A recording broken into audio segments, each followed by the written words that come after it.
आ गए आप। સ્વાગત કરશું તમારું આપની યુટ્યુબ ચેનલ પી ડોટ ક્લાસીસ ની એક્ટિવ એન્ડ પેસિવ નો આ આપનો ત્રીજો લેક્ચર છે। તમને ખબર હશે કે આપણે સાદા વર્તમાન કાળનું હકારનું એક્ટિવ વોઇસ શીખી ગયા, નકારનું એક્ટિવ વોઇસ શીખી ગયા। હવે આપણે આજે આ વિડીયોની અંદર પ્રશ્નાર્થ વાક્યનું એક્ટિવ અને પેસિવ શીખવા જઈ રહ્યા છે। જો તમને સાદો વર્તમાન કાળ નથી આવડતો તો પણ તમને આ વિડીયોના આધારે સાદો વર્તમાન કાળ પણ આવડી જશે, સાથે સાથે સાદા વર્તમાન કાળનું પેસિવ પણ તમને આવડી જશે। એની હું તમને 100% ગેરંટી આપું છું। તો ચલો જોઈએ, તમારી સામે લખેલું છે સિમ્પલ પ્રેઝન્ટ ટેન્સ, પ્રશ્નાર્થ વાક્ય, વાક્ય રચના, એ પણ એક્ટિવ વોઇસની। તમે જુઓ તો તમને યાદ હશે કે નકારના વાક્યમાં આપણે આ રીતે યુઝ કર્યું હતું, કર્તા વત્તા ડુ ડઝ વત્તા નોટ વત્તા V1 વત્તા કર્મ વત્તા અન્ય શબ્દ। તો જે નકારમાં તમે ડુ અને ડઝ નો યુઝ કર્યો હતો એ જ સૌથી પહેલા ડુ અને ડઝ શરૂઆતમાં મુકાશે, આગળ આવશે ડુ અને ડઝ। યાદ રાખજો કે નકારમાં ડુ અને ડઝ કરતા પછી આવે, પેલા કરતા આવે પછી આવે, વી ડુ he does એ રીતે આવે। પણ જ્યારે જો કોઈ વાક્યમાં ડુ આગળ છે, શરૂઆતમાં છે, તો તમે એને પ્રશ્નાર્થ વાક્ય છે એવું માની લો। જો ડઝ શરૂઆતમાં છે તો પણ એ પ્રશ્નાર્થ વાક્ય છે એવું કહેવાય વિદ્યાર્થી, બરાબર। એટલે ડુ અને ડઝ જો શરૂઆતમાં હોય તો એ એક પ્રશ્નાર્થ વાક્ય કહેવાય। તો દેખો ડુ અને ડઝ મૂકવાનો, એના પછી કર્તા મૂકવાનો, એના પછી ક્રિયાપદનો ફર્સ્ટ ફોર્મ V1 મૂળરૂપ કહેવાય એને એ મૂકો, પછી કર્મ મૂકો, અન્ય શબ્દ મૂકો અને પ્રશ્નાર્થ વાક્ય છે એટલે છેલ્લે પ્રશ્નાર્થ ચિહ્ન અવશ્ય મૂકો। આ રીતે તમારું શું બનશે, સાદા વર્તમાન કાળનું એક્ટિવ વોઇસનું પ્રશ્નાર્થ વાક્ય, ઠીક છે, એક્ટિવ વોઇસનું પ્રશ્નાર્થ વાક્ય। હવે જો તમારે નીચે પ્રશ્નાર્થ વાક્યનું જ પેસિવ બનાવવું હોય તો શું કરવું? અહીંયા પણ સ્ટુડન્ટ પેસિવમાં કેવું આપણે જોયું કે અત્યાર સુધી સૌથી પહેલા કર્મ આવે, પછી ઇઝ એમઆર આવે, એવું હકારમાં જોયું। નકારમાં શું જોયું? કર્મ વત્તા ઇઝ એમઆર વત્તા નોટ, એવું જોયું। પણ હવે તમારે અહીંયા શું કરવાનું, જે ઇઝ એમઆર તમે પાછળ મૂકતેલા, જેમ આપણે ડુ ડઝ પાછળ મૂકતેલા અને આપણે જો પ્રશ્નાર્થમાં ડુ ડઝ ને આગળ લઈ ગયા, એમ હવે પેસિવમાં તમે કર્મ લખ્યા પછી ઇઝ એમઆર લખતેલા, જે કર્મ લખ્યા પછી ઇઝ એમઆર લખતેલા, તો એ ઇઝ એમઆર ને આગળ મૂકો। તો દેખો ઇઝ એમ આર સૌથી પહેલા મૂકવાના, ઇઝ આવતો હોય તો ઇઝ મૂકવાનો, આર આવતો હોય તો આર મૂકવાનો, ઓકે। એક વચન હોય તો ઇઝ આવે અને બહુ વચન હોય તો આર આવશે। એના પછી કર્મ મૂકવાનું, ઠીક છે। એના પછી હંમેશા ક્રિયાપદનું વિથ, યાદ રાખજો તમે કોઈ પણ પેસિવ કરો, હકારનું કરો નકારનું કરો કે પછી પ્રશ્નાર્થનું કરો, હંમેશા પેસિવ ની અંદર ક્રિયાપદનું ત્રીજું રૂપ એટલે કે ક્રિયાપદનું વૃત્ત ગુણન, જેને પાસ્ટ પાર્ટિસિપલ ફોર્મ કહેવાય, ત્રીજું રૂપ આવે, વિથ 3 આવશે। એના બાદ બાય મૂકો, એના પછી કરતા, અને એના પછી અન્ય શબ્દ છેલ્લે શું આવશે, પ્રશ્નાર્થ ચિહ્ન આવશે।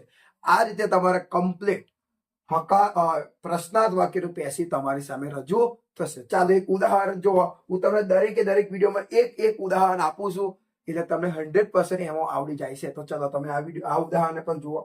ચલો ઉદાહરણ લખશું,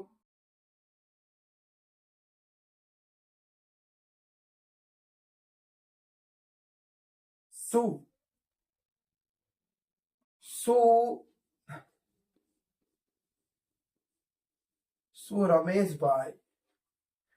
રમેશભાઈ મોબાઈલ ખરીદે છે, એવું લખ્યું।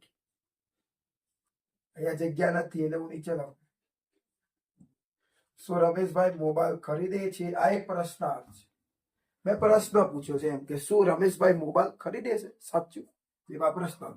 હવે આ એક્ટિવ વોઇસ છે, કેમ કે દેખો ભલે ને અહીંયા શું છે એનો કોઈ મેટર નહીં, પણ એથી શરૂઆત રમેશભાઈ થી થઈ છે, કરતા એટલે કરતા થાય, એટલે આ એક્ટિવ વોઇસ નું વાક્ય છે, આ એક એક્ટિવ છે, ઠીક છે।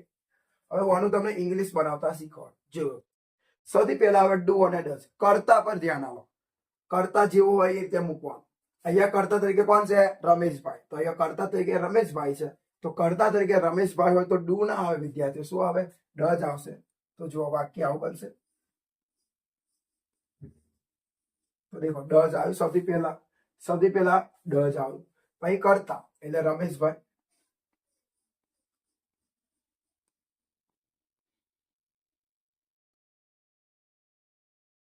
ડચ રમેશભાઈ, ઠીક છે. પછી શું આવશે? V1.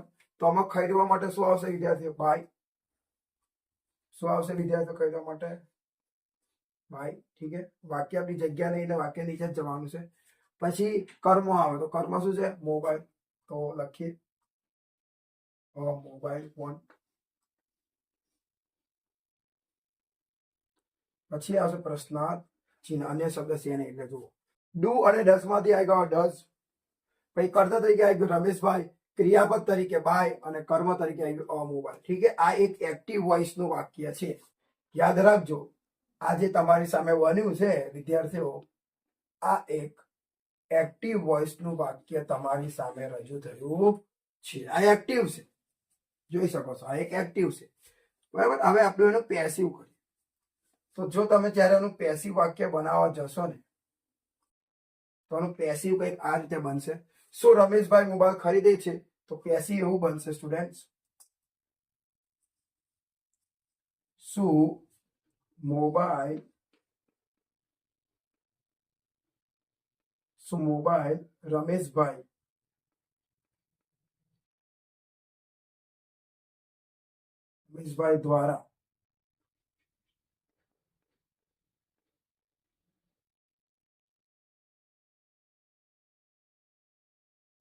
રમેશભાઈ દ્વારા ખરીદાય છે? યસ. શું તમે ઇંગ્લિશ ભણો છો? શું અંગ્રેજી તમારા દ્વારા ભણાય છે? એવું જ અહીંયા વાક્ય છે. શું રમેશભાઈ મોબાઈલ ખરીદે છે? શું મોબાઈલ રમેશભાઈ દ્વારા ખરીદાય છે? આ રીતે આપણે કહી શકીએ. માની લો કે કોઈ એને શોરૂમમાં ગયું હોય ને, તો આ રીતે કહેવાય કે પેલી બ્લેક કલરની કાર પછી જયદીપભાઈ દ્વારા ખરીદાય કે ના ખરીદાય, એવું પેસિવ આપણે પૂછીએ છીએ. બરાબર. તો ચલો હવે ઓનું ઇંગ્લિશ આપણે કરશું પેસિવ રચના પ્રમાણે. તો દેખો, સૌથી પહેલા તમારે કર્મ દેખવાનું. તો અહીંયા કર્મ શું છે? મોબાઈલ. તો મોબાઈલ એક જ છે એટલે તમને ખબર છે શું આવશે? ઈજ આવશે. તો સૌથી પહેલા લખીએ આપણે ઈજ. પછી ઈજ એમઆર માંથી ઈજ આવી ગયો. હવે આવે કર્મ. તો શું છે? મોબાઈલ. તો ઉપર શું? અમોબાઈલ. તો તમારે અમોબાઈલ જ લખો.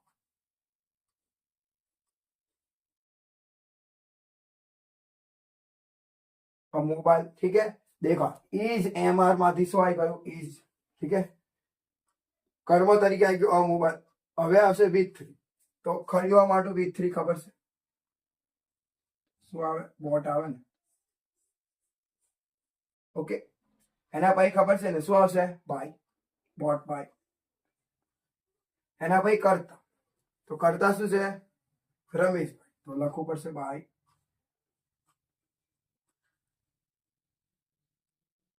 રમેશ પછી ભાઈ અહીંયા લખો.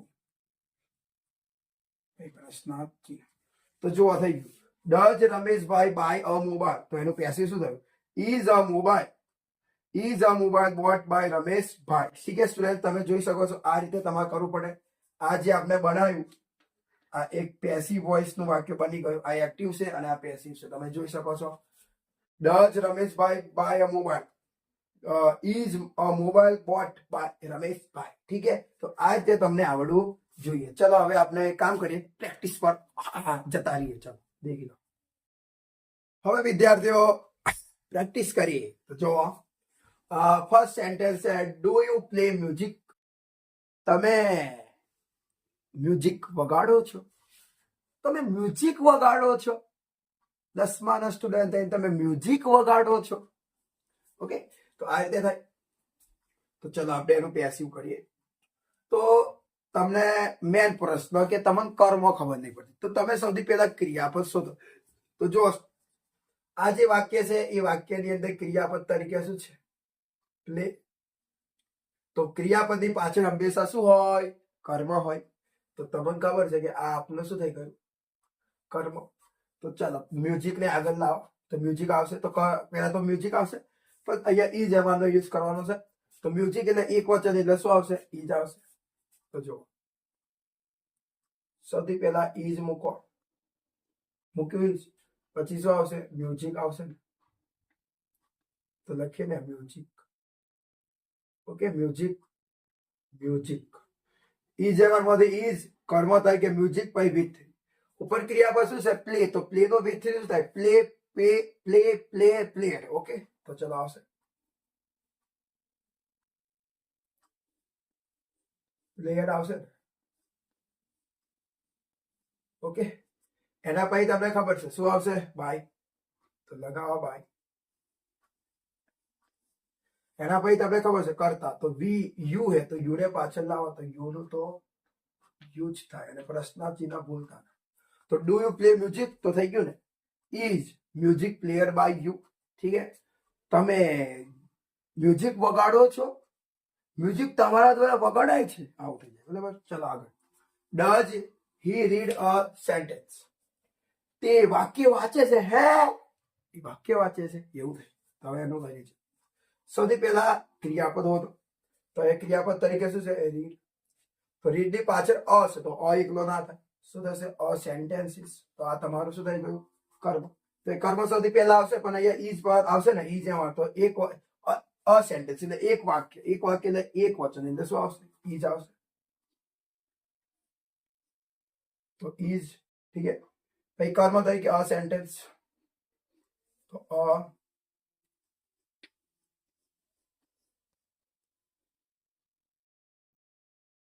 અ સેન્ટેન્સ. પછી વિથ થ્રી, તો read no with three read એટલે વિથ થ્રી એટલે રીડ નો રીડ. પછી શું આવશે ખબર હે ને? બાય. હવે પાછળ લાનો કરતા, તો હીને પાછળ લાવે તો યાદ કરો શું થાય? તો હીને પાછળ લાવે તો થઈ જશે હી અને તો થઈ ગયું. જુઓ, does he read a sentence તો થઈ ગયું. Is a sentence read by he અને પ્રશ્નાર્થ ચિહ્ન. ઠીક છે, ચલો હવે આગળ જોઈએ. તો વાક્ય છે કે ડઝ સી અ શોપ? તેને એક દુકાન જોઈ, તે એક દુકાન જોવે છે. દેખાતું નહીં હોય, દેખે છે. તો ચલો ક્રિયાપદ તરીકે હોતો તો સી, તો એની પાસે છે અ શોપ, તો અ શોપ એક જ શોપ છે એટલે ઈજ આવશે. તો ઈજ અહીંયા થોડીક મિસઅન્ડરસ્ટેન્ડિંગ થાય છે. ઈજ પછી કર્મ તરીકે આવે અ શોપ.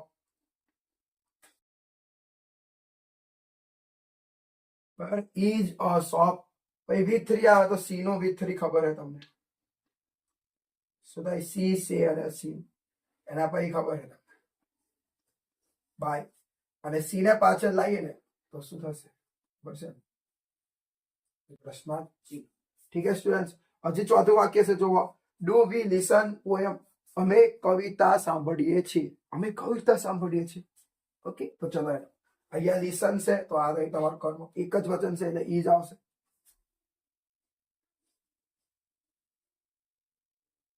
ઈજ ભાઈ પોએમ. ઓકે, અ પોએમ આવશે. અ પોએમ પછી લિસન નું લિસન જ.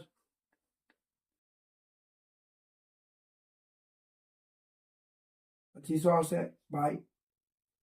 અને વી ને પાછળ લાવી એટલે થઈ જશે અજ અને પછી પ્રશ્નાર્થ ચિહ્ન. ઠીક છે, હવે લાસ્ટ સેન્ટેન્સ છે. જુઓ, does Anil drive a car? શું અનિલ એક કાર ચલાવે છે? શું અનિલ એક કાર ચલાવે છે? યસ ઓર નો? જે હશે તો એ ક્રિયાપદ તરીકે છે ડ્રાઈવ. તો આ રહ્યું અકાર. અકાર એક જ, તો શું આવશે? ઈજત. તો જો સ્ટુડન્ટ સૌથી પહેલા આવે ઈજ, પછી અકાર આવશે. ઓકે, પછી વિથ થ્રી આવે તો ડ્રાઈવ. ડ્રાઈવ નું થઈ ડ્રાઈવ, ડ્રાઈવર.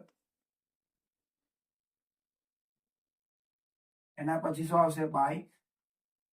અને અનિલ આવશે તો અનિલ આવી જશે પાછળ. જો તમે જોઈ શકો છો, does Anil drive a car નું થઈ ગયું does a car driven by Anil. તો ઠીક છે, તો સ્ટુડન્ટ્સ આ વિડીયોની અંદર મેં તમને સાદા વર્તમાન કાળનું પ્રશ્નાર્થ વાક્યનું એક્ટિવ અને પેસિવ શીખવાડ્યું. ઓકે, સૌથી પહેલા એક્ટિવ શીખવાડ્યું અને એક્ટિવ આવડ્યા પછી જ આપણે પેસિવ શીખ્યા છે. તો જો સ્ટુડન્ટ, સાદા વર્તમાન કાળનું મેં તમને જેમ હકારનું, નકારનું અને પ્રશ્નાર્થનું એક્ટિવ વોઇસ પેસિવ વોઇસ કર્યું, એ જ પ્રમાણે સ્ટુડન્ટ હવે આપણે બીજા કાર્ડનું પણ એક્ટિવનું પેસિવ કરવું જ પડે. સાદા ભૂતકાળનું પણ હકારનું, નકારનું અને યસ પ્રશ્નાર્થનું પણ એક્ટિવ વોઇસ પેસિવ વોઇસ કરવું પડે. એ જ પ્રમાણે સાદા ભવિષ્યકાળનું, એ જ પ્રમાણે ચાલુ વર્તમાન, ચાલુ ભૂતકાળનું અને પૂર્ણ વર્તમાન ને પૂર્ણ ભૂતકાળનું તમારે કરવું પડે. એ બધું જ હું તમને આ ચેનલ પર આ વખતે એકદમ ફ્રીની અંદર ભણાવવાનો છું. જો તમે અમારી સાથે જોડાયા ના હોય તો પ્લીઝ તમે અત્યારે જ આ પીડોટ ક્લાસીસ નામની ચેનલને સબસ્ક્રાઇબ કરો, જેથી તમને આગળના દરેકે દરેક કાર્ડનો એક્ટિવ વોઇસ પેસિવ વોઇસ તમને ભણવા મળશે. સાથે સાથે જ્યારે એટલો ટોપિક પૂરો થશે એના બાદ જ આપણે ફકરાની પણ પ્રેક્ટિસ કરીશું અને મોસ્ટ આઈએમપી બોર્ડની અંદર પૂછાતા હોય એવા ફકરા પણ લઈશું. સાથે સાથે પ્રેક્ટિસ કરવાના પણ ઘણા બધા ફકરા આવશે.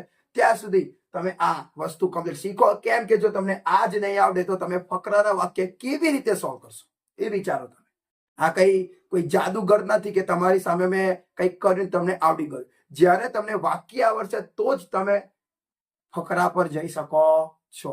તો હવે આપણે આવતો જે વિડીયો હશે એ સાદા ભૂતકાળનો હશે અને સાદા ભૂતકાળનું આપણે હકારનું એક્ટિવ વોઇસ પેસિવ વોઇસ, નકારનું એક્ટિવ વોઇસ પેસિવ વોઇસ અને પ્રશ્નાર્થનું એક્ટિવ વોઇસ પેસિવ વોઇસ પણ શીખીશું.